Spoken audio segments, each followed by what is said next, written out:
Hi, I'm revisiting this issue of this frame saw, actually to practice a little bit, and I thought I'd video it. I'll let you in on my goof ups and practice thoughts, and actually maybe some more comparison to a cheapy back saw that I use a lot. It probably seems like I'm on the payroll of Cobalt because I talk about this saw so much, but it just thrills me that I can go get an $11 saw and cut so good with this thing with some simple sharpening and filing and playing, setting the teeth and playing with this saw a little bit. And I've lost dimension in this saw.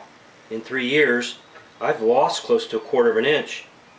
I think I get better and better at sharpening, and I think I can be more precise and to the point and probably make this saw last 10 years depending on its use. And it just thrills me that I can do that, and it's not going to last forever. And I bought 2 more of them. They're sitting in the cabinet waiting to be used because again, my theory about tools is once you like something, that's the very tool the buyers and merchandisers and sellers of tools say, well, they don't need that, get rid of that. That's what they do to me. Everything I like, they don't sell, and I have to then go back through and find something else I like. So I bought 2 more of these. Probably would last me now the rest of my life. But yeah, I like this saw. I don't think that's any secret. I know what's going to happen with this saw. When I set up to saw something, this is 3/4 poplar, and I put this saw in. I just know I'm going to cut on my line. It's going to be clean. It's a thin curve because I've taken a little of the set out, and man, it just cuts. And so, but I'm open-minded about trying these saws. This saw, I never maybe made it clear. This has a. Let me make sure you're in frame here. Yeah, I think you are. This has a paracord tightening cord, and if you don't know how this works, the cord goes around the 2 tops and has a knot in it. So there's 2 cords there, and you put the slat between it and then begin to twist it. That tightens it, and then the slat has to land against the side here. It's a 22-inch blade, so between the screw holes, I just have plain old panhead lat screws. They stuck through and I filed them off. But it's 22 inches because of the blades that I had. That's in my other video. They're 6 inches from the teeth to the bottom of the rail. It's a 2-inch rail. There's 7.5 inches to the cord.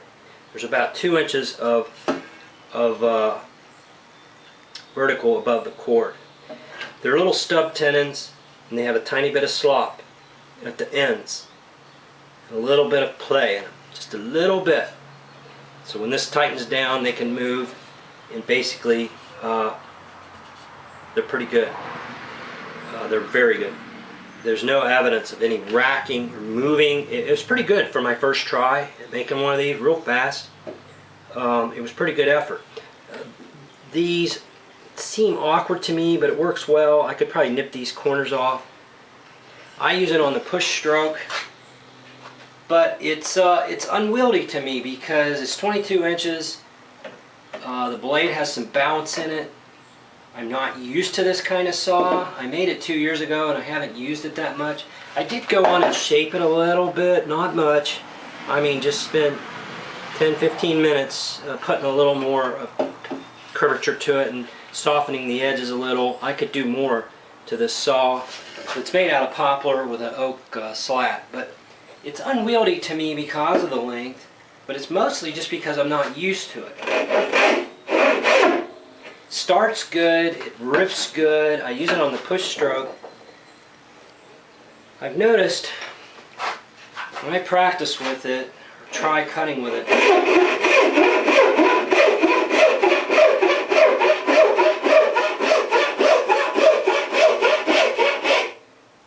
right there, I stayed on the line.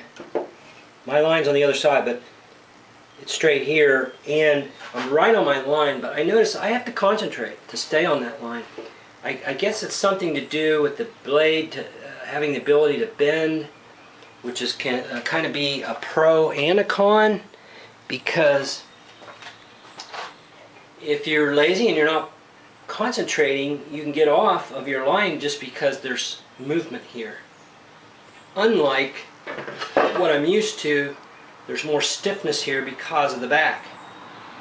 I stay on my line more effortlessly with this. I hold it like this. I float the saw up. Something about this angle is just right for me, and I've compared it to an old this was my grandpa's Miller's Falls. It's got finer teeth. It's got a lot of plate there. This saw could last me the rest of my life. I haven't used it much. It has a steel back. It was a value saw, not a brass back saw even. But it's well made. It's good steel. Fine teeth. I've sharpened it once, and I could probably, it's just waiting to be used, but it's older, but it's probably 50s, 40s, 50s. It was my grandpa's, and it's just waiting to be used, but I could probably make this saw last the rest of my life.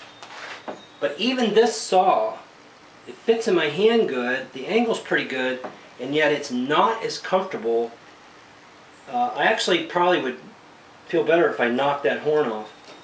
There's something about having my hand on this saw that allows me to line up, hit, and start. And I start with such confidence with that saw. I think I would get it with this saw. I mean, clearly this is a better saw. That's a no-brainer. So it's just probably just a question of what I'm used to and what I'm practicing to. But there's something that is so appealing to me about a cheap saw getting the job done. And I don't know how long these will be available. You know, if I knew these were available forever, then I probably wouldn't even talk about saws. I'd just work with this, use them till they're no good, till they're gone, till I'm way up in here or something, and, you know, throw it away or whatever. If this was all there was, I'd be fine. And if I knew these would be available forever, I probably wouldn't ever change. I wouldn't even talk about other saws. It's that good for me. It works that well for me. So I know there are better saws though. You know, and arguably I should switch over to this.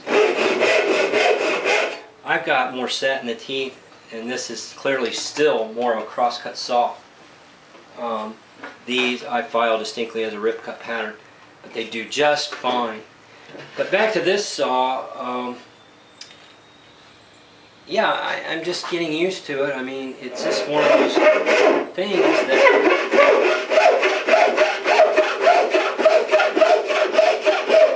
I can stay on a line if I concentrate with it. And I struggle a little bit more as a ripping cut, like a cheek cut. I wanted to show you in pine. I made some cuts earlier. Let me cut this off and start fresh.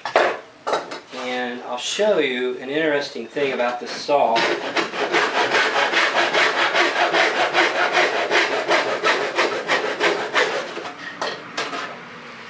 This saw has so much power in it, I actually have to restrain myself when I'm cutting. You know, I'm floating the weight off of the saw because it's wanting to fall forward. I'm actually restraining it, which then gives me good control and basically effortless cutting. In pine, I mean, this is just effortless to cut. But let me show you, if I wanted to cut without restraining, I get off the line with it. You know, in one stroke, watch what it can do. I'm probably 1.25 inches deep in one stroke. If I go another stroke, I'm over 2 inches deep in one stroke. I'm 2 inches deep in 2 strokes, 1 inch deep, 1 stroke. 1, 2 good strokes. I'm 2 1/4 deep. So, you know, but there's some wavering there. There's some curvature, and it's because of this ability for this to bend. So you actually have to restrain the saw to control it. I'm really floating the saw. Of course, in pine it should cut good, but it just impresses me continually how much power there is in one of these saws. A dovetail type cut, which I doubt that you would use this for dovetailing. It's kind of unwieldy to me, I would think, but yet it makes a good enough cut, I think, to do it.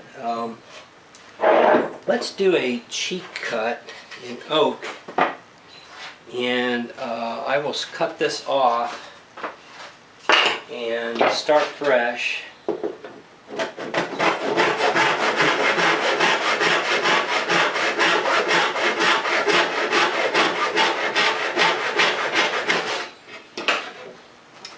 I'll make a line, a couple lines. See if I can stay on my lines. Here's another line.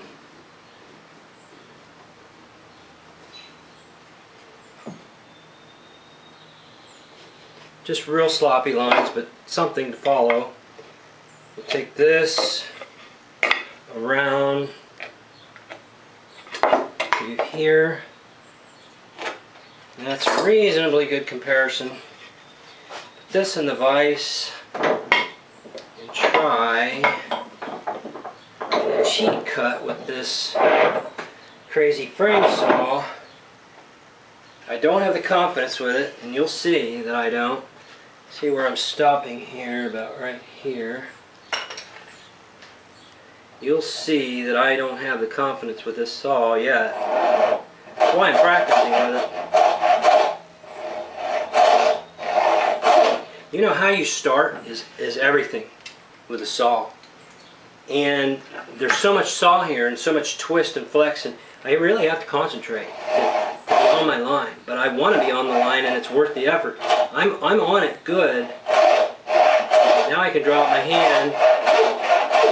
I need a little more wood sticking out. Could even angle it like that and follow this line.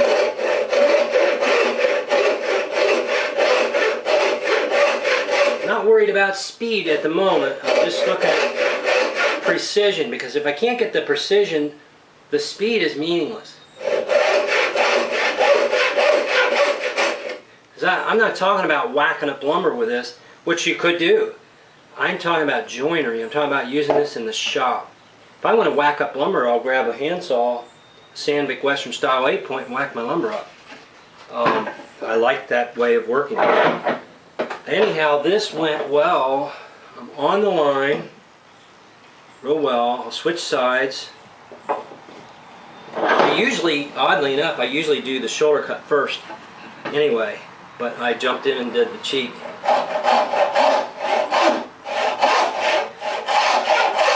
I'm restraining. This baby will cut, and I'm holding back to try to be on that cheek line.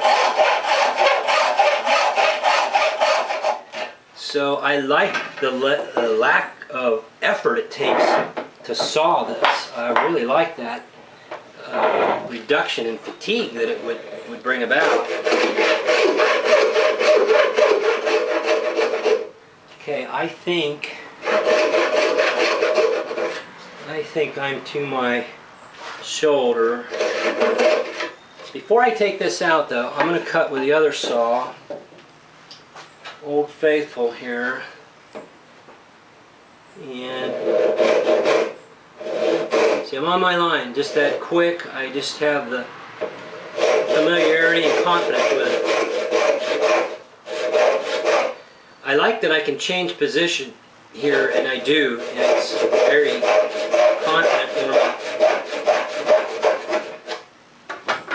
I'm right on the line with just a brilliant straight cut. I don't know if you could see that. This was the cobalt. It's thinner curve, just razor straight. The other one's on the line. Thinner curve on the cobalt. That's irrelevant in some ways, but it just is what it is. Let me finish my cobalt cheek cut. Compare the two for roughness.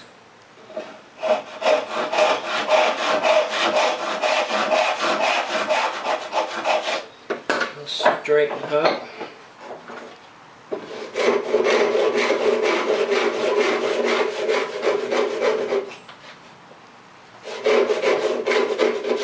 Okay, that's pretty close. I'll put them in the bench hook, do the cheek cuts. I'll do the cheek cut with the bow saw,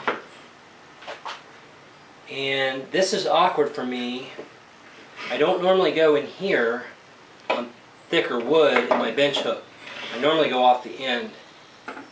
I could go in here, but it's hard to line up with my curve, so I just normally go off the end. So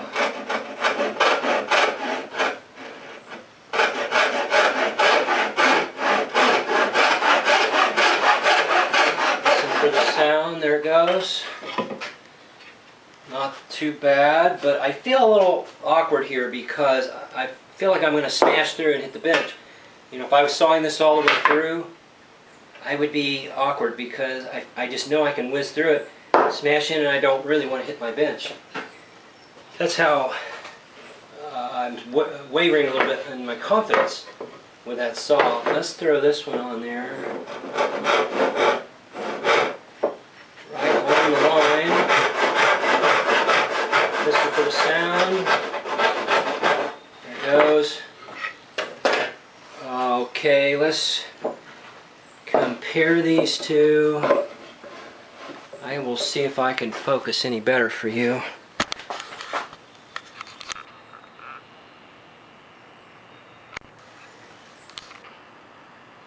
Now I hope I can remember which one was which.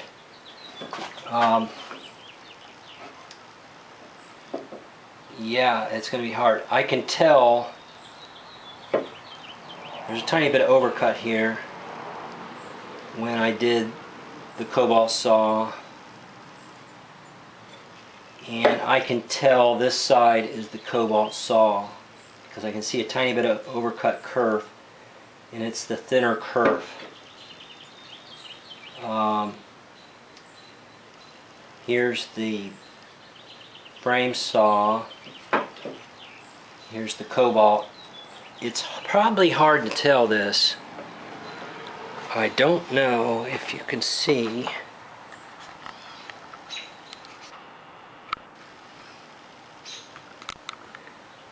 I could get the light a little different.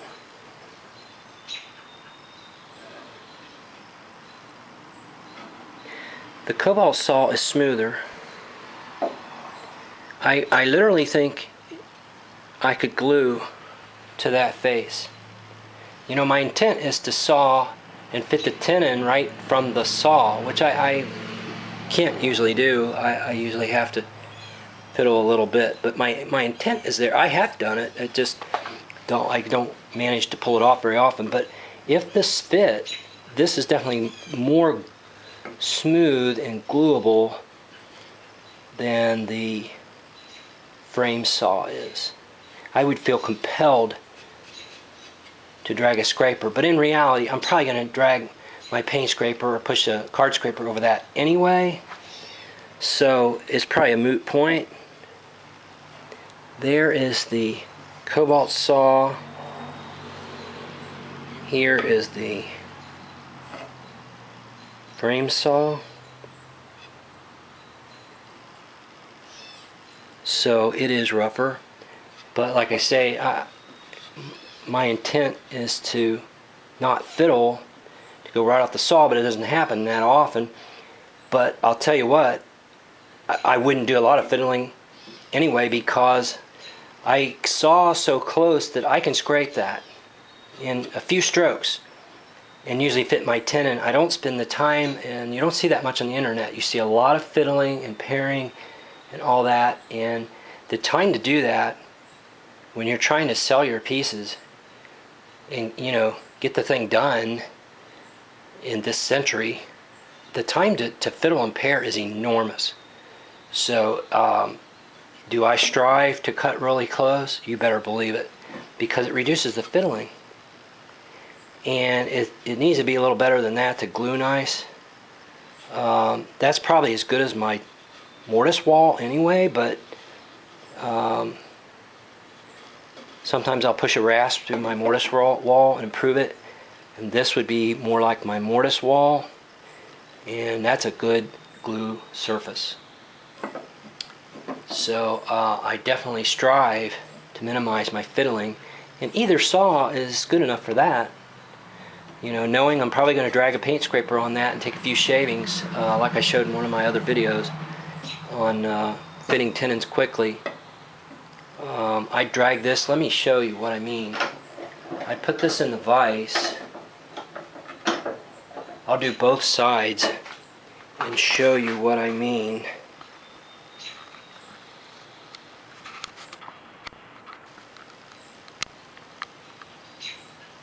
That will focus and ease it up to there.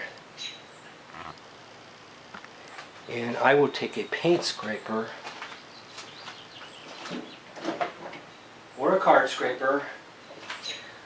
I like the paint scraper, especially in the video, because I'm out of the way, but you can use a card scraper.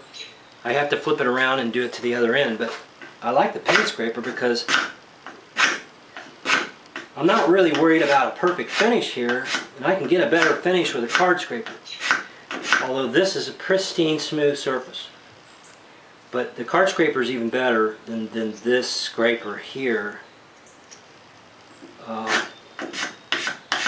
I've worked on this scraper with a little more refinement, so I'm getting a really smooth, beautiful face there. But I like the paint scraper because of the leverage of the handle, the way it works. It's just, now I'm using the face that came from the Framesaw, and it's rougher. And if my closeness on the cut was substantially correct, then I risk being too much slop to get those scratches out with the paint scraper, because they were deeper scratches. So I don't know if you can catch what I'm saying, is that deeper scratches to try to remove with this makes removing more material. And if I was substantially on the money in the first place with my cut, now I may have too much slop. So again, it's just a way of working. I'm more used to the other back saw, which puts me closer in the first place, but then requires fewer strokes to remove. And you can kind of see it on the fact of my original lines. There's a little bit of my line left from the cobalt saw, whereas the line's completely gone from the Framesaw, and it's because of scraping. More scraping to get rid of this rougher cut took me down potentially below my line. It's not a big issue to stress about, but I'm just saying there's a minor technical deal there that I have to think about from a standpoint of precision, to saw and fit quickly with minimal fiddling. But they're both good cuts. They were both online, and I know that I would get better with the Framesaw with continued use and practice, and potentially changing to another blade style, a wider blade or something. So this is just some rambling thoughts. Decided to video it. I might post this and let you in on it as well. Thanks for watching.